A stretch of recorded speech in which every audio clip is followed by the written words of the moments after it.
Hello everybody, I am Vikas Yadav. Welcome back to my YouTube channel.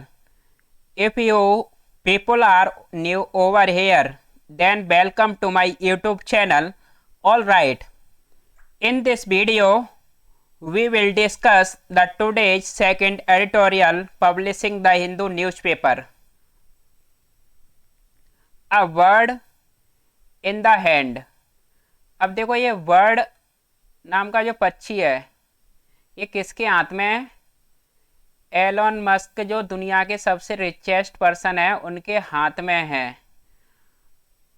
Bird होता है पक्षी। अब देखो ये बर्ड जो लिया गया है कहाँ से लिया गया है? जो ट्विटर नाम का जो प्लेटफॉर्म है उस पर जो लोगो छपा होता है, जो आपने देखा होगा एक चिड़िया सी उड़ती हुई, तो वहीं से ये पक्षी को वहीं से निकाला गया है, ट्विटर के लोगो से। तो अभी क्या है कि जो ट्विटर का जो एक्विजिशन कर लिया है एलोन मस्क ने, इसको खरीद लिया है। तो आज का ये आर्टिकल बता रहा है कि एलोन मस्क के एक्विजिशन के बाद में ट्विटर के सामने और कौन से खतरे बढ़ सकते हैं, तो ये डिस्कस किया गया है। अब चलो इसका टाइटल पैराग्राफ देखते हैं। Twitter under Elon Musk risk, deterioration in content standards. अब ये बता रहा है जो ट्विटर नाम का जो कंपनी है, ये ट्विटर नाम की जो कंपनी है ये अंडर है, किसके अंतर्गत आ चुकी है? ये एलोन मस्क के अंतर्गत आ चुकी है, एलोन मस्क के नीचे आ चुकी है। अब ये रिस्क करती है, इसके सामने खतरा आ खड़ा है। अब किस चीज़ के लिए खतरा आ गया है ये ट्विटर नाम की जो कंपनी में? ये आ गया है डिटेरियोरेशन में, इसकी बदहाली में और ज़्यादा कंडीशन बदतर होने में। और किसकी कंडीशन बदतर होगी? इनमें ये होगी जो कंटेंट है, कंटेंट स्टैंडर्ड्स में। जो कंटेंट जो पब्लिश किया जाता है ट्विटर पर, जो उसका स्तर है उसमें और ज़्यादा डिटेरियोरेशन और ज़्यादा उसकी क्या हो सकती है? बदहाली आ सकती है उसमें, और ज़्यादा उसकी कंडीशन ख़राब हो सकती है, ऐसा कुछ बोला जा रहा है आज के आर्टिकल में। क्योंकि ये ट्विटर नाम की जो कंपनी थी, इसे सबसे जो रिचेस्ट पर्सन है एलोन मस्क, उन्होंने ख़रीद लिया है। तो इससे क्या है कि अब ये रिस्क करती है, यानी खतरा आ पड़ा है इस पे। इसके कंटेंट का जो स्तर है जो पब्लिश होता है उसके में और ज़्यादा बदतर होगा, और ज़्यादा पहले से भी ज़्यादा। पहले से ही देखो, आपने देखा होगा ट्विटर पे पहले से ही बवाल मचा हुआ है। ट्विटर पे कुछ भी है ना पोस्ट कर देते हैं, अच्छा बुरा कुछ भी डाल देते हैं। तो अब ये और एक जो है रिचेस्ट पर्सन है हमारे एलोन मस्क, उनके हाथ में आ गया है। इससे ज़्यादा और जो कंटेंट है इस पर और ज़्यादा, उसमें पहले से भी ज़्यादा और उसकी कंडीशन ख़राब हो सकती है, ऐसा कुछ बोला जा रहा है। अब देखो जो ट्विटर है ये क्या है? आपका सब्जेक्ट है, इसकी वर्ब क्या है? ये रिस्क। रिस्क होता है किसी पर खतरा आ पड़ता है या खतरा मंडराता है, उसको कहते हैं रिस्क, जोखिम उठाना। डिटेरियोरेशन होता है किसी की और ज़्यादा बदतर हालत होना, पहले से भी ज़्यादा। Aggravating, worsening. अब देखो यहाँ पर जो रिस्क नाम की ये वर्ब है, कुछ ये स्पेशल वर्ब होती हैं जो अपने बाद में हमेशा क्या लेती हैं? नाउन लेंगी। अगर कोई वर्ब भी आएगी तो वो आईएनजी फॉर्म में आती है, जिसका मतलब होता है जब किसी वर्ब को हम आईएनजी लगा के उसे जीरंड फॉर्म में कन्वर्ट कर देते हैं, जो एक नाउन का काम करती है। देखो और वर्ब कौन सी हैं आपकी? एक कंसीडर है, एडमिट है, अवॉइड है। कुछ ये वर्ब हैं जो क्या करती हैं? अपने बाद में हमेशा नाउन ही लेती हैं। ये अगर कोई वर्ब भी आएगी तो ये किस में चेंज करेंगी? उसे आईएनजी फॉर्म में चेंज कर देती हैं। अब चलो इसका हम अपना आर्टिकल कंटिन्यू करते हैं। अब ये कह रहा है कि of all the social media behemoths today Twitter INC incorporate, यानी जो ट्विटर नाम की कंपनी है, एज है एक क्यूरियस क्रिएचर। अब ये बता रहा है कि ऑफ जब भी, यानी सेंटेंस की शुरुआत में देखो ऑफ आता है तो इसका मतलब होता है आउट ऑफ, में से। यानी जितने भी बड़े बड़े जो सोशल मीडिया प्लेटफॉर्म में से आज जो ट्विटर नाम की जो ये कंपनी है एक ये भी बहुत ज़्यादा क्यूरियस प्राणी है, एक उत्सुक, बहुत ही ज़्यादा उत्सुकता वाला क्रिएचर यानी प्राणी है। क्यूरियस होता है ईगरनेस बहुत ज़्यादा हो जिसमें। बेहेमूथ्स होता है जो ह्यूज होता है अपने साइज में, बहुत बड़ा, जाइंट, मैमूथ विशाल, कोलोसस, उन सबको क्या कहते हैं, जाइंट है, यानी बहुत बड़े बड़े जो राक्षस हैं। सोशल मीडिया के लिए यहाँ पर यूज हुआ है, जो बड़े बड़े प्लेटफॉर्म है उनमें से भी ट्विटर नाम की जो कंपनी है, छोटा सा जो पक्षी है, ये भी बहुत ज़्यादा क्यूरियस है। इसमें आपका जो ट्विटर है, ट्विटर INC, ये क्या है, पूरा सब्जेक्ट है। और देखो ये इज क्या है, आपकी वर्ब है। यहाँ पर अपने आर्टिकल में जो सब्जेक्ट और वर्ब को कलर दिया हुआ है, रेड आपके सारे सब्जेक्ट हैं और जो ब्लू कलर में आपकी वर्ब है। ऐसा करने से कुछ ऐसी एक्सरसाइज हम करते हैं तो इससे क्या है, हमारी अंडरस्टैंडिंग और ज़्यादा डेवलप होती है। अगर इंग्लिश को सीखने का सबसे अच्छा जो वे है कि एक सेंटेंस को सबसे पहले ब्रेक करो, उसके बारे में जानो, उसकी वर्ब और उसके सब्जेक्ट को पहचानो। चलो अब देखते हैं। It has nearly 240 million daily access users.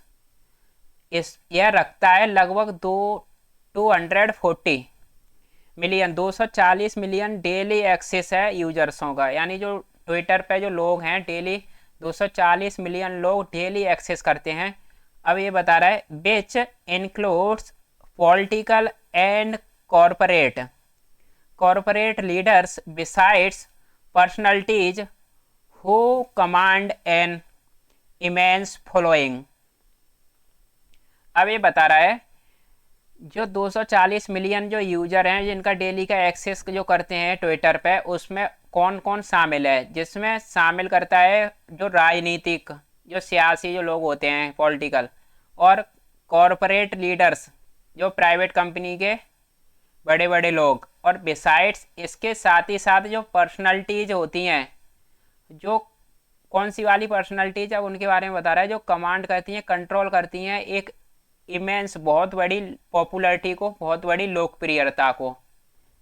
अब यहाँ पर देखो ये ट्विटर नाम का ये प्लेटफॉर्म है, इस पर 240 लोग डेली का जो एक्सेस इनका यूजर है। इसमें कुछ पॉलिटिकल और कुछ कॉरपोरेट कंपनी, प्राइवेट कंपनी के जो लीडर्स होते हैं और जो पर्सनालिटी, जो बड़ी बड़ी हस्तियाँ होती हैं, उनकी बहुत ही ज़्यादा इस पर पॉपुलैरिटी होती है, उनका कंट्रोल होता है। अब देखो यहाँ पर जो इट है, इसकी वर्ब क्या है, हैज है। अब जो बिच है, इसकी वर्ब क्या है, इंक्लूड है। और हु की वर्ब क्या है, कमांड है। अब देखो ये बिच और ये आपके जो हु, ये दोनों क्या हैं, रिलेटिव प्रोनाउन है, ठीक है।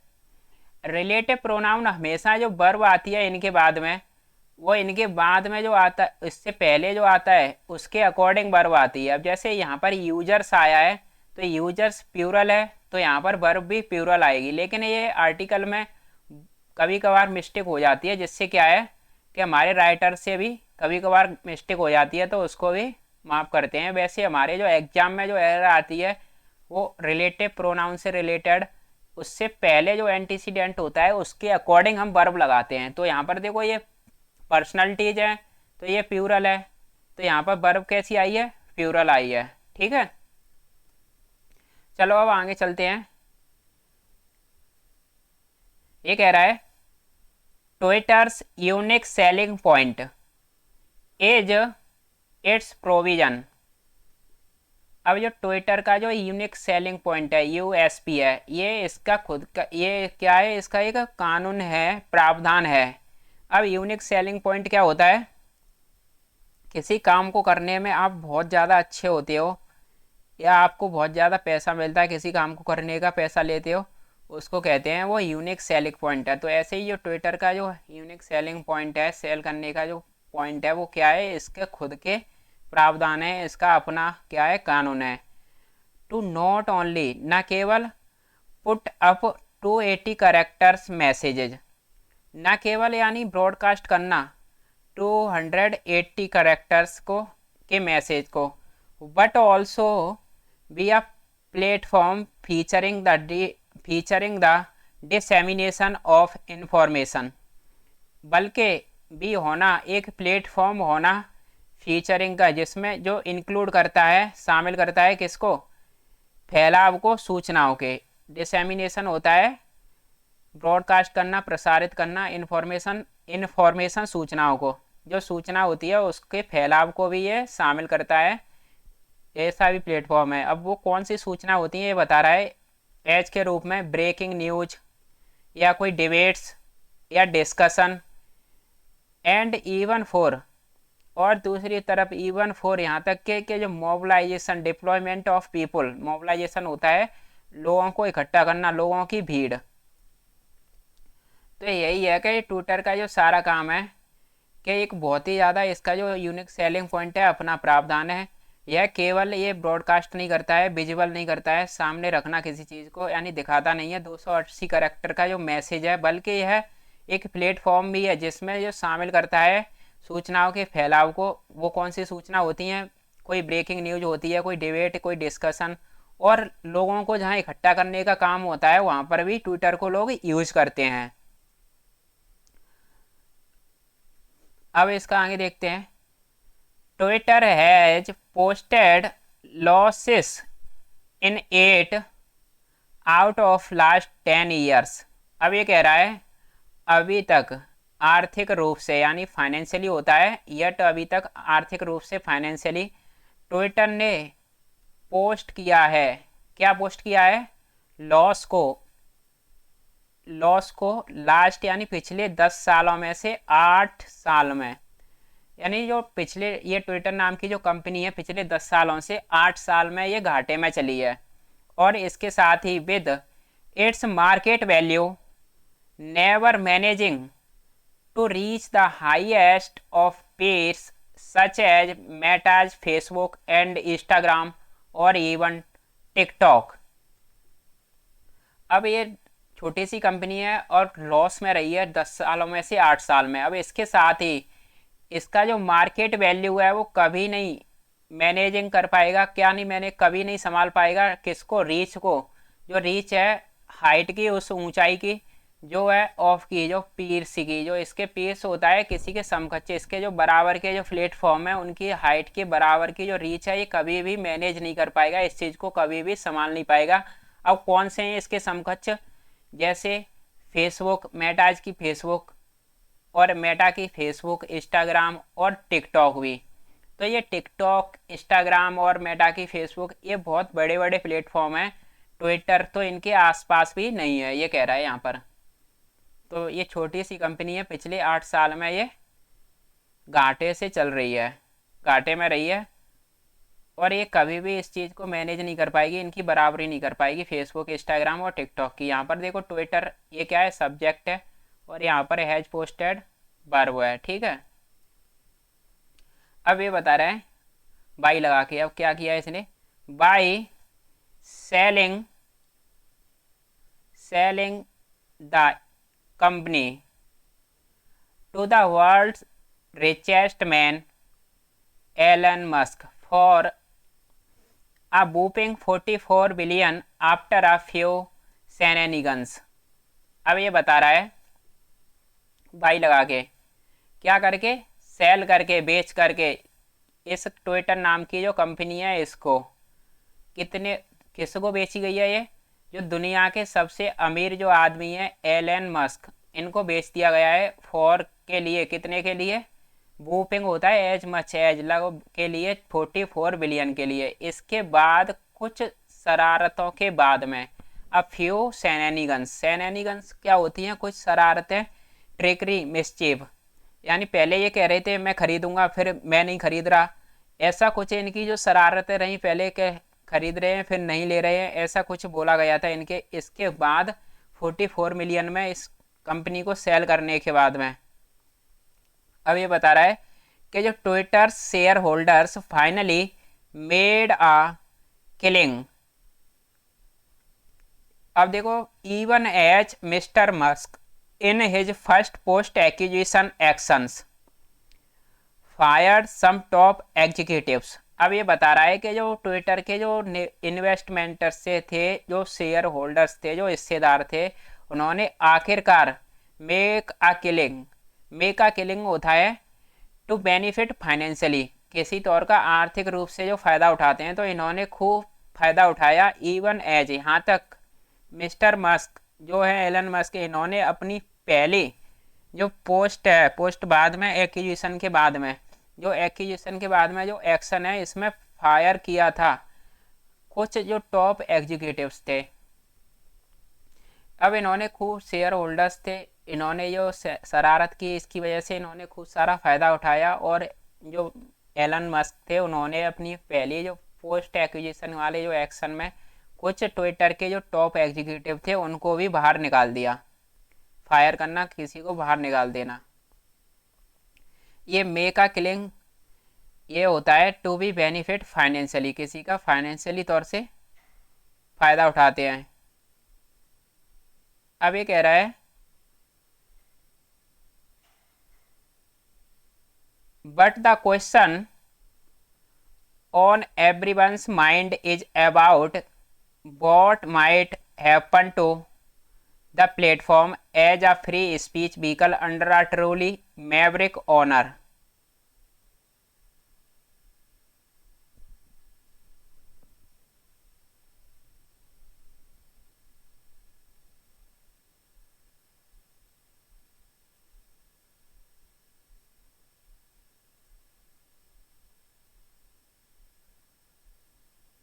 देखो ये क्या कह रहा है अब,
लेकिन जो क्वेश्चन है सबके माइंड में वो क्या है, इज है, वो क्वेश्चन क्या है, अबाउट, इस बारे में, अबाउट वॉट, इस बारे में, माइट हैपन, क्या होगा, टू द प्लेटफॉर्म, इस ट्विटर नाम के प्लेटफॉर्म का, जो है एज के रूप में एक free speech vehicle, under a, जो है एक फ्री स्पीच व्हीकल के रूप में, और जो है अंडर है, नीचे है एक ट्रोली मैवरिक ऑनर। अब एक ट्रोली मैवरिक ऑनर कौन है, जो मैवरिक है जो एलन मस्क हैं, एक कैसे पर्सन है ये, यानी जो अपने ही ख्यालों में, अपने ही विचारों में रहते हैं, ना कि जो किसी भी इस्टेब्लिशमेंट को और किसी के दूसरे जो रूल्स और रेगुलेशन में ना रहते हुए, अपने खुद के इनके जो रूल्स और रेगुलेशन हैं। तो ऐसे पर्सन के नीचे आने के बाद ये ट्विटर नाम के जो प्लेटफॉर्म है, इसका क्या होगा, इस बात का जो चिंता है सब लोगों के माइंड में, ये क्वेश्चन है। अब ये बता रहा है, mister Musk who has made most of his money as the owner of electric vehicle company Tesla and spacecraft and exploration ventures SpaceX could provide business ideas that could secure the firm's finances। अब ये बता रहा है कि जो mister Musk हैं, उन्होंने जो हु हैड मेक कर चुके हैं अधिक ऑफ अपनी वेल्थ को, अब किसके रूप में इन्होंने अपनी वेल्थ बनाई है, एज के तौर पर एक ऑनर जो है ईवी इलेक्ट्रिक व्हीकल कंपनी के जो मालिक के रूप में, जो है टेस्ला नाम की जो कंपनी है, और स्पेस क्राफ्ट है जो स्पेस एजेंसी है, एक्सप्लोरेशन वेंचर और स्पेस एक्स। वेंचर होता है टेक अ बिजनेस या एंटरप्राइजेज। तो इससे इन्होंने क्या है बहुत सारी वेल्थ बना ली है जो टेस्ला से और स्पेस एक्स से। और मस्क कोड प्रोवाइड बता रहा है फ्यूचर की पॉसिबिलिटी को। ये प्रोवाइड करेंगे एक बिजनेस आइडियाज जो कि कोड सिक्योर करेंगे फर्म की जो आर्थिक हालातों को, आर्थिक कंडीशन को। अब ऐसा बताया जा रहा है कि इतने अमीर जो लोग हैं जिन्होंने इतनी सारी वेल्थ बनाई है अपनी कंपनी से, टेस्ला नाम की जो इलेक्ट्रिक व्हीकल बनाती है और जो स्पेस एजेंसी है उससे, तो ये कुछ अच्छे आइडिया प्रोवाइड करेंगे बिजनेस के लिए और ये सिक्योर करेंगे इसकी जो कंडीशन है, जो फाइनेंशियली स्थिति को भी। अब ये आगे बता रहा है, yet as a Twitter user with the third highest number of followers, अभी तक एक ट्विटर यूजर के रूप में और किसके साथ ही जो तीसरे नंबर, थर्ड नंबर पे हैं जो फॉलोअर्स की संख्या में, एक ट्विटर यूजर्स के रूप में जो ट्विटर यूजर्स हैं उनके सबसे ज़्यादा फॉलोअर्स हैं, तीसरे नंबर पर हैं। और he has been prone to, जो रहे हैं ससेप्टिबल रहे हैं, डिफेंसलेस रहे हैं, टू से इरेटिक आउटबर्स्ट। इरेटिक होता है क्विक सिल्वर चेंजेबल, आउटबर्स्ट होता है जो बाहर आके जो फटता है। तो वह रहे हैं बहुत ही ज़्यादा डिफेंसलेस, प्रोन टू ससेप्टिबल रहे हैं किससे, चेंजेबल यानी बदलने वाले, आउटबर्स्ट से बहुत ज़्यादा गुस्से से। तो ये ट्विटर है, इस पर इनको बहुत ज़्यादा कभी कभार एक गुस्सा सा आ जाता है, जो इरेटिक है, चेंजेबल है। और जो सिली पोस्चरिंग होता है, सिली होता है बचकानी सी, जो ड्रामेटिक जो पोस्चर होते हैं, हरकतें होती हैं इससे। और क्रैश रिमार्क्स, क्रैश ऐसी रूड टिप्पणियाँ, और फ्रॉनिंग अपन डिसरिगार्ड करते, डिसअप्रूव करते हुए उसके जो नियम है, रेगुलेशन है बाई के द्वारा, कंपनी के द्वारा। और कब, ऑफ के जो इसके कंटेंट में है, इनमें पास्ट में। तो ये इसके कंटेंट में जो पास्ट में जो कुछ इसके रेगुलेशन को डिसरिगार्ड करते हुए, डिसप्रूव करते हुए, इन्होंने कुछ ये र्यूड टिप्पणियाँ और सिली पोस्टर, बचकानी सी हरकतें और कभी बहुत ज़्यादा गुस्सा दिखाया। इस चीज़ से ये प्रोन टू रहे हैं। प्रोन टू का मतलब होता है वनरेबल, डिफेंसलेस, ससेप्टिबल टू। अब ये कह रहा है, आगे क्या बता रहे हैं, अब ये कैसे रहे हैं पास्ट में, इस कंटेंट इसके ही कंपनी के रेगुलेशन के द्वारा डिसरिगार्ड कैसे किया है पास्ट में। बैगिंग द क्वेश्चन को, इस सवाल को बैग करते हुए, बैग का मतलब होता है डिमांड करना किसी की, तो डिमांड करते हुए सवालों की। अब कौन से सवाल हैं कि whether the ownership change will lead to a deterioration in content standards, कि हाँ कि ना, कि जो ओनरशिप चेंज है, इसका जो मालिकाना हक जो बदला है, ये लीड टू करेगा किसमें, एक बदहाली में, इनमें जो कंटेंट स्टैंडर्ड्स में, जो कंटेंट के जो लेवल में, जो स्तरों पर है, इसमें ये लीड करेगा कि नहीं करेगा। इस चीज़ को लेके ये बहुत ही ज़्यादा क्या है, डिमांड कर रहे हैं इन सवालों की। चलो आज का सेशन यहीं पर रैप अप करते हैं।